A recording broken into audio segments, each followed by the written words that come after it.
जैसे कि पिछले ब्लॉग में हमने धारी देवी के दर्शन किए, तो हमें यहाँ पे एक अंकल जी मिल गए जो हमें गन्ने का जूस पिलाने जा रहे थे। तो हमें गर्मी लगी थी, हमने गन्ने का जूस पिया और हमने गाड़ी में सफ़र फाटा 53 किलोमीटर था। हम शहर में से गुजरते हुए हसीन वादियों का मज़ा लेते हुए हम धीरे धीरे करके आगे निकल रहे, तो हम पहुँचते हैं गुप्त काशी। गुप्त काशी में फ्लाई केदार हेलीपैड पे सामने हम रुकते हैं, चाय पीते हैं और हम देखते हैं कि यहाँ पर क्या चार्जेस है हेलीकॉप्टर के। तो हमें पता चला कि अगर आप ऑफलाइन करते हैं बुक यहाँ पे आके, तो 11,000 रुपये तक आपको देने पड़ सकते हैं 2 साइड के। अगर ऑनलाइन करते हैं तो आपको 7,800 रुपीज़ में राउंड ट्रिप मिल सकता है। तो आप इसको ऑनलाइन ही बुक कर लें अपनी केदार यात्रा से पहले ही। तो यहाँ पर काफ़ी भीड़ लगी हुई थी, लोग लाइन लगा कर खड़े हुए थे, कुछ लोग बुकिंग वाले थे और कुछ लोग बिना बुकिंग के ही थे। और हुई हमसे एक छोटी सी गलती, और मैं थोड़ा कंफ्यूज ये हो गया कि रुद्रप्रयाग के बाद हमें कर्णप्रयाग जाना चाहिए, जो कि आपका बद्रीनाथ का रास्ता था। तो हम 30 किलोमीटर आगे चले गए थे और वो 30 किलोमीटर फिर हमें उल्टा आना पड़े, तो टोटल हमने 60 किलोमीटर एक्स्ट्रा ड्राइव कर लिया, जो कि अप्रॉक्स 2 घंटे होते हैं एक्स्ट्रा। और इसका हमें भुगतान करना पड़ेगा आगे, क्योंकि हम हो जाएंगे लेट, बच जाएंगे 6 हमें पहुंचने में। अगर यही हमारे 2 घंटे बच जाते तो शायद हम शाम को ट्रैक पे निकल जाते, जिससे हम लोग सुबह मॉर्निंग के 4 बजे आरती ज़रूर ले लेते हैं। हम फर्स्ट फ्लोर पे पार्किंग लगा रहे हैं ढूंढ के। सामने हमें एक पार्किंग दिख रही है, उस पार्किंग में हम लगा कर निकलते हैं जल्दी से। लेट आए हैं तो हम लोग अब जा रहे हैं, 6 बज गए, गौरीकुंड। देखते हैं गौरीकुंड से हमें ट्रैक करने देते हैं या नहीं करने देते हैं। पार्किंग से निकलकर हम लोग आ गए हैं सोनप्रयाग की मार्केट में। यहाँ पर आपको होटल ही होटल दिखेंगे, यहाँ पर आपको सिंगल बेड के शेयरिंग रूम्स भी मिल सकते हैं। तो आप यहाँ पे हॉस्टल टाइप का भी ले सकते हैं। सामने वो दिख रही है हमारी पार्किंग। तो पार्किंग से हम 500 मीटर की दूरी पे है, जो कि ये सोनप्रयाग की मार्केट सी है छोटी सी। जैसा कि यहाँ पे नॉर्मल टेम्परेचर है सोनप्रयाग में। हम लोग गौरीकुंड जा रहे हैं, शाम के 6 बज रहे हैं, और हम देखते हैं गौरीकुंड में जाके होटल्स वगैरह। गौरीकुंड में रुकना चाहते हैं हम लोग। सोनप्रयाग में 1500 रुपये का रूम मिल रहा है इस टाइम। आज तारीख है 9 तारीख अक्टूबर 9 तारीख है आज। और हम लोग जा रहे हैं अभी गौरीकुंड में। देखते हैं कि रूम्स कितने रुपए के मिलते हैं। जैसे कि यहाँ पे लोग बता रहे हैं कि रूम वहाँ पे बहुत महंगे हैं, बट देखते हैं कि यहाँ पे कितने रुपए के रूम्स वगैरह हैं गौरीकुंड में। कोशिश करेंगे, पुलिस वालों से बात करेंगे, अगर उन्होंने हमें ट्रैक करने दिया तो ठीक है, नहीं तो हम गौरीकुंड में रुक जाएंगे या फिर सोनप्रयाग में वापस आकर रुक जाएंगे। पूरे ट्रैक पे हम लोग गौरीकुंड तक जा रहे हैं। नीचे सोनप्रयाग में सबको रोक लिया था, हमने बोला गौरीकुंड में हमारा रूम है। तो मैंने एक अपने फ्रेंड से बात करवा दी, उसने बोला कि जी सोनप्रयाग में मेरा होटल है, शिवम गेस्ट हाउस। तो उन्होंने हमें आने दिया, उसका नाम भी शिवम है। तो आगे पीछे दूर दूर तक कोई भी नहीं है और सिर्फ हम हैं जाने वाले, बाकी सब आने वाले। तो सोनप्रयाग से हमें जो टाटा सुमो मिली थी वो हमें गौरीकुंड तक ले आई है, और यहाँ पे थोड़ी सी भीड़ देखने को मिली। यहाँ से हमें थोड़ा पैदल जाना पड़ रहा है, क्योंकि यात्री आ रहे हैं, नीचे से कोई जाने वाला नहीं है, क्योंकि 4 बजे ट्रैक बंद हो जाता है। तो लगता नहीं कि हम आगे ट्रैक कर पाएंगे आज रात को, तो हमें गौरीकुंड में ही रुकना पड़ेगा।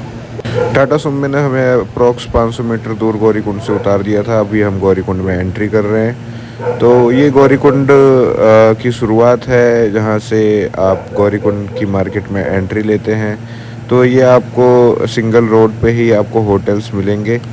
आप इसमें होटल चूज़ कर लीजिए अगर आप को गौरीकुंड में रुकना है। नीचे आगे से सीढ़ियाँ जा रही हैं जो आपका गौरीकुंड तक जाती हैं, जहाँ पर आप जाकर गर्म पानी में नहा सकते हैं। तो अभी हमें लगी थी भूख, क्योंकि हमने कुछ खाया नहीं था। धारी देवी से हम डायरेक्ट गौरीकुंड आ गए थे, और हम सोनप्रयाग में भी ज़्यादा देर तक नहीं रुके, तो हमने सोचा कुछ खा लेते। पुरुषोत्तम भाई आपका नाम है ना जी? और रेस्टोरेंट का क्या नाम है?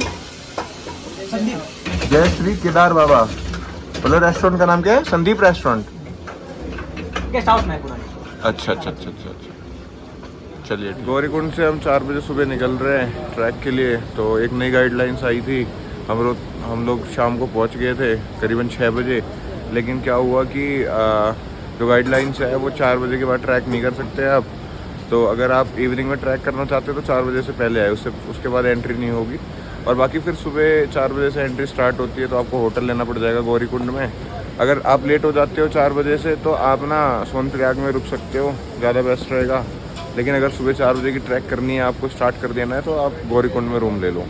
तो यहाँ पे अब अप्रॉक्स 2300 या 2000 तक के रूम मिलेंगे, जिसमें आप 3 या 4 लोग एडजस्ट हो सकते हो आराम से। तो आगे 4 बज गए हैं, ट्रैक स्टार्ट होगी हमारी। तो आगे मैं आपको और भी बहुत सारी चीज़ें बताऊँगा। ये ट्रैक टोटल 21 किलोमीटर का है। लेकर हमने भोले बाबा का नाम, ट्रैक कर दिया स्टार्ट 4 बजे। और फिर हम धीरे धीरे देखते हैं कि इन गलियों में बहुत सारे घोड़े मिलते हैं हमें, जो राशन लादे हुए खड़े रहते हैं। ये पूरे केदार वैली और जहाँ पर बाबा का मंदिर है, केदारनाथ मंदिर, वहाँ के जितने भी होटल्स या फिर जितने भी रेस्टोरेंट वगैरह हैं, उनके लिए ये खाना लेके जा रहे हैं, जो हमारे ही काम आना है, हम यात्रियों के। तो काफ़ी ज़्यादा सुबह रश हो जाता है, सारे घोड़े इकट्ठे हो जाते हैं, घोड़े के मालिक सारे इकट्ठे हो जाते हैं। और 4 बजे से जैसे कि यात्रा स्टार्ट होती है, तो सारे पिट्ठू, सारे पालकी वाले और सारे घोड़े वाले इकट्ठा होना स्टार्ट हो जाते हैं, जो कि ये चेक पॉइंट है। इसके बाद ही आपको सब कुछ मिलेगा। तो यही चेक पॉइंट है जो आपको 4 बजे शाम के बाद नहीं जाने देते हैं, और ये सुबह 4 बजे के बाद ही जाने देते हैं। तो इस चेक पॉइंट पे हमें कल रात को रोक लिया गया था। अब हम ये चेक पॉइंट पार करने जा रहे हैं फ़िलहाल। और ये एक बोर्ड आता है जहाँ पर लिखता है श्री केदारनाथ 15.50 किलोमीटर, लेकिन ऐसा नहीं है, ये 21 किलोमीटर का ट्रैक है। तो आप कंफ्यूज ना होइएगा, और ज़रूरत की सारी चीज़ें ले लीजिएगा। यहाँ से स्टिक परचेज़ कर सकते हैं, और जस्ट ये स्टार्टिंग पॉइंट है इस ट्रैक का। तो दोस्तों हमें अराउंड 1.5 घंटे हो गए चलते चलते, तो गणेश चट्टी तक पहुँचने वाले हैं। गणेश चट्टी अप्रॉक्स 1.5 किलोमीटर पीछे हमने छोड़ दिया था, अभी भी 1.5 किलोमीटर है। तो कहते हैं कि 1 किलोमीटर का ट्रैक होगा गणेश चट्टी तक का, लेकिन ये 3 किलोमीटर तक का है। तो आप जो यहाँ पे बोर्ड पे लिखा है इसे बिल्कुल मत जाना। और इसी हिसाब से आप थोड़ा कुछ अगर सुबह करते हो तो सुबह सुबह आप थोड़ा बहुत ब्रेकफास्ट कर लो, चाय वाय पी लो, उसके बाद फिर ट्रैक स्टार्ट करो। जैसे कि मैंने पहले ही बताया था कि सुबह सुबह सारा राशन ऊपर तक जाता है, सीमेंट कुछ भी, मतलब सुबह सुबह ही सारे खच्चर घोड़े निकलते हैं सामान लेके, ताकि वो शाम तक मतलब या दोपहर तक पहुंच जाए। घोड़े थोड़ा जल्दी चलते हैं, खच्चर जल्दी पहुंचते हैं। तो इतने सारे आप देख सकते हो, तो थोड़ी दिक्कत हो सकती है सुबह सुबह, बट झुंड में निकलते हैं तो एक बार में ही निकल जाते हैं सारे। तो ज़्यादा परेशान होने की ज़रूरत नहीं पड़ेगी, सुबह का ट्रैक ही अच्छा लगता है करने में। तो देखते रहिए आप किस तरीके से घोड़े आगे बढ़ रहे हैं। जाके आए हैं। कैसा था मौसम? बहुत बढ़िया। बहुत बढ़िया कैसा था? बहुत बढ़िया। चल बोले बहुत बाबा बढ़िया। का गाना गा। बोलो माते ये जय बोलेगी। बोले बाबा गाना सुना, गाना सुना गाना दो, सुना बोले बाबा का। सुना दो। अरे चलो सुन दे। अच्छा चलो जल्दी। तो दोस्तों आगे हम पहुंचने वाले हैं गणेश चट्टी। गणेश चट्टी आके ही नहीं दे रहा है, ये छोटा सा मंदिर है भोलेनाथ का। तो जैसे जैसे हम ऊपर चढ़ते जा रहे हैं, वैसे वैसे कुछ ना कुछ हमें नया दिखता जा रहा है। कुछ वाटरफॉल्स अब स्टार्ट हो रहे हैं। कहते हैं इस रास्ते पे, इस ट्रैक पे आपको बहुत सारे वाटरफॉल्स दिखेंगे। आप वाटरफॉल स्टार्ट हो गए हैं, तो वाटरफॉल के नज़ारे मैं आपको दिखाता हूँ। ये यहाँ पर वाटरफॉल है, जैसे कि आप देख सकते हैं, दिख रहा होगा आपको। पिछले साल से काफ़ी ज़्यादा सुधार है यहाँ पे। अब मतलब यहाँ पे ना यार, पहले नेटवर्क नहीं आते थे। पिछले साल सितंबर में आया था, अभी यहाँ पे ना नेटवर्क व्यवस्था पूरी हो चुकी है। तो दोस्तों जैसे कि हम लोग चलते ही जा रहे हैं, सुबह 7 बज गए। तो अप्रोक्स हम लोग अभी 2 किलोमीटर चढ़े हैं। आगे जिस तरीके से नज़ारे हैं वो आपको हम दिखाते हैं। यहाँ पे ज़्यादा तेज़ नहीं चलना है, धीरे धीरे ही चलना है, सांस फूलेगी नहीं तो आपकी। तो टाइम से निकलो और धीरे धीरे पहुँचो, थकान कम होगी, नहीं तो आप बहुत ज़्यादा थक जाओगे। और हम 4 बजे निकले थे, तो हम अराउंड लगा के चल रहे हैं कि 4 बजे तक ही पहुँच जाएँ। फिर हम वहाँ पे दर्शन वगैरह करेंगे, शाम की आरती देखेंगे, वहाँ पे स्टे करेंगे। कोशिश ये रहेगी कि चोराबाड़ी लेक हम कवर करें, और अगर सब कुछ प्लान के हिसाब से होगा तो हम चोराबाड़ी कवर करके आपको दिखाएंगे इसमें। तो चलिए बने रहिए। तो ये दूसरा टैक्सी स्टैंड आता है, जो खच्चर घोड़ों का टैक्सी स्टैंड है। यहाँ पे आप फाइनली लास्ट घोड़ा ले सकते हैं, फिर घोड़ों का रेस्ट का है। यहाँ पे घोड़े रेस्ट करते हैं, नीचे से जब आते हैं ऊपर से आते हैं। तो ये जंगल चट्टी बोला जाता है। तो काफ़ी घोड़े होंगे यहाँ पे, आप देख सकते हैं। तो यहाँ पे जितने भी घोड़े या फिर घोड़ों के जो मालिक हैं वो यहाँ पे थोड़ा बहुत स्नैक्स वगैरह लेते हैं, और फिर आप यहाँ से घोड़ा ले सकते हैं। वैसे रास्ते में आपको बहुत सारे लोग मिलेंगे घोड़ा लेने के लिए। आप लोगों को मैं यही बोलना चाहूँगा, अगर आप यात्रा पे आते हैं तो आप घोड़े से अच्छा हेलीकॉप्टर ले लें, क्योंकि क्यों फालतू में घोड़ों को परेशान करना यार, खच्चरों को। इनको यातना मत दीजिए, क्योंकि 6,454 रुपये इनके रेट है सरकारी खच्चरों के। तो आप इससे अच्छा 7,500 या 8,000 में अपना चॉपर बुक कर लीजिए, जो आपको 5 मिनट में पहुंचा देगा। यार मतलब यातना मत दीजिए। अगर पैदल चलना है आपको तो पैदल चल के आइए, और नहीं तो फिर आप हेलीकॉप्टर से आइए। घोड़ों से आने का आपको कोई मतलब नहीं। पिट्ठू कर लो ठीक है यार, क्योंकि ये लोग अपना ध्यान रख सकते हैं पिट्ठू ना। और घोड़ों का तो यार बहुत बुरा हाल था यहाँ पे पहले भी और अभी भी। थोड़ा कानून वगैरह में चेंजेस वगैरह आए हैं, तो अभी फ़िलहाल चलते हैं आगे।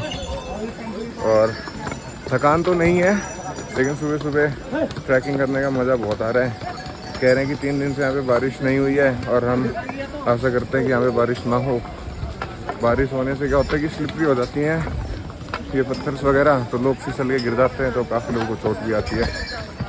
नीचे बता रहे थे कि कल शायद कोई बूढ़ी आंटी थी, वो यहाँ पर बेहोश हो गई थी, और शायद वो ऑन द स्पॉट है ना डेथ हो गई उनकी। तो इधर ये गाली गलौज कर रहे हैं, आपस में लड़ाई कर रहे हैं खच्चरों को लेके। तो काफ़ी अच्छा लग रहा है सुबह सुबह। तो कोशिश करो सुबह इस ट्रैक स्टार्ट कर दो, ताकि शाम तक पहुँच जाओ। आरती वगैरह देख लो यार, और फिर शाम को रुक के फिर सुबह आरती देख के आराम से निकलो, शाम तक पहुँच जाओगे नीचे। जैसे कि आप देख रहे हैं कि आपको नज़ारे तो बहुत अच्छे मिलने वाले हैं यहाँ पे ना। आपको हर पॉइंट पे एक नया दृश्य मिलेगा देखने को, एक नया लैंडस्केप देखने को मिलेगा, और ऊंचे पहाड़ और झरनों की तो बात करूँ तो मैं यार यहाँ पे आपको ना गिनूँ अगर तो मैं बहुत 20-25 झरने तो आपको मिल जाएंगे पूरे ट्रैक पे, जहाँ पे आप रुक के फ़ोटो वगैरह ले सकते हैं, वीडियोस बना सकते हैं। और कुछ तो दूसरे पहाड़ पे दिख रहे हैं, जैसे कि वो सामने दिख रहा है। तो ऐसी झरने में दूसरे पहाड़ पे दिखेंगे, इस पहाड़ पे थोड़े कम से दिखेंगे। और सारे अगर मिला लें तो 20, 30, 40 तक मैं कहता हूँ, अगर 40 तो होंगे पूरे इस पे झरने। तो वो रहा वो टैक्सी स्टैंड। तो अभी मैंने वहाँ पे दिखाया था आपको जो टैक्सी स्टैंड था, यहाँ से स्टार्ट है। तो ये एक छोटा सा पोल टाइप का है जो हमारे साइड पड़ रहा था। तो कुछ लोग फ़ोटोज़ वगैरह ले रहे थे, पानी काफ़ी में ऊपर चॉपर वेस्ट है। घोड़ों से तो अच्छा ही है यार, घोड़े गिर जाते हैं कई बार, घोड़ों से लोग गिर जाते हैं कई बार, घोड़े फिसल जाते हैं। तो सुबह हो गई है, अभी सारी दुकानें खुलने लग गई हैं यार। मतलब थकान तो हो जाती है। ये मामूली ट्रैक नहीं है, बट हाँ आराम से आप कर सकते हो, इतना मुश्किल भी नहीं है। तो अगर आना चाह रहे हो तो अभी नवंबर से पहले 14-15 को इस बार बंद हो रहे हैं केदारनाथ के कपाट, तो आप 15 नवंबर से पहले आ सकते हो। और ये मौसम जो है अराउंड 14 अक्टूबर के आसपास है ना, बहुत ही अच्छा मौसम होता है, भीड़ कम होती है। वीकेंड पे थोड़ी सी होती है, इस वीकेंड पे शायद दशहरा है, तो हो सकता है थोड़ा हो जाए। बाकी पिछले वीकेंड में बहुत ज़्यादा भीड़ थी, मतलब कि कल का जो रश गया है ना नीचे यार, मतलब जो मार्शल वगैरह जो वहाँ से जाते हैं नीचे आपका गौरीकुंड तक, गौरीकुंड से जो नीचे सोनप्रयाग तक जाते हैं, तो वहाँ पे काफ़ी ज़्यादा लाइन लग रही थी जब हम आ रहे थे। रवि भाई अब इस ब्लॉग में आ रहे हैं काफ़ी टाइम बाद, तो भाई कह रहे थे कि अंधेरे में मेरा ब्लॉग मत बना, मैं दिखूँगा नहीं। तो भाई क्या कहना है, कैसा लग रहा है ट्रैक पे? बहुत बढ़िया भाई, बढ़िया लग रहा है एकदम ज़बरदस्त। हाँ, तो ट्रैक काफ़ी अच्छा है। मतलब यार यहाँ पे है, जैसे आप देख रहे हो ना, इतना तो आपको गंदा मिलेगा, बट यहाँ पे ना पिछले साल से ज़्यादा सफाई कर्मचारी रख दिए गए हैं सफाई के लिए। तो ये हर 5 मिनट पे ना झाड़ू मारते हैं। नहीं तो पहले यार ऐसा था ना कि गोबर ही गोबर, स्मेल ही स्मेल। तो अब पहले से ज़्यादा ठीक है। तो चलिए आगे चलते हैं। मैं आपको शायद अब जंगल चट्टी हमने क्रॉस कर दिया है। जंगल चट्टी के बाद अब हम सोच रहे हैं रामबाड़ा में रुक के कुछ खा लेंगे, तो रामबाड़ा तक चलते हैं। तो दोस्तों 1-2 किलोमीटर और हो गए चलते हुए। तो कुछ यहाँ पे नज़ारे अच्छे लग रहे थे, यहाँ पे फाउंटेन्स वगैरह, वो सॉरी। तो फिर हम बेस कैंप का देख रहे हैं, 9 किलोमीटर दिखा रहे हैं यहाँ से। श्री केदारनाथ 10 किलोमीटर, छोटी लिछोली 3.5 किलोमीटर, भीमबली आपका 500 मीटर पे दिखा रहा है। तो ये जो लिखा है ये गलत लिखा है, इससे ज़्यादा ही है। भीमबली चलते हैं, भीमबली चल के कुछ खाते हैं और फिर वहाँ पर डिसाइड करते हैं अगला स्टॉप हम कहाँ पे रखेंगे। तो आप आराम से आना और धीरे धीरे रुक रुक के आना, कोई जल्दबाजी मत करिए। अगर सुबह 4 बजे ट्रैक करते हैं तो आप आराम से 4 बजे तक पहुँच जाएंगे, बहुत रुक के आने के बाद भी। नीचे गड्ढों को देख के चलना है, अगर आपके पैर में क्रैम्प आ जाएगा तो बहुत ज़्यादा दिक्कत हो सकती है आपको फिर घोड़ों पे ही जाना पड़ेगा। चलिए फिर बने रहिए, आगे दिखाते हैं। हम लोग महादेव फॉल भीमबली पहुंच चुके हैं। जैसे कि पीछे देख रहे हैं ये जो फॉल देख रहे हैं आप, ये पूरा आपका महादेव फॉल है, भीमबली बोलते हैं इसको। तब इससे आगे हम अब चलेंगे रामबाड़ा में रुकते हैं और फिर वहाँ पे कुछ खाएंगे और फिर मैं बताता हूँ। यहाँ पे खाने पीने का क्या है कि थोड़ा 10-20% ना नॉर्मल रेट थोड़ा सा ज़्यादा है, और खाने में तो मज़ा आएगा ही क्योंकि भूख तो लग रही है बहुत तेज। तो चलो कुछ खाते हैं, आगे चलिए।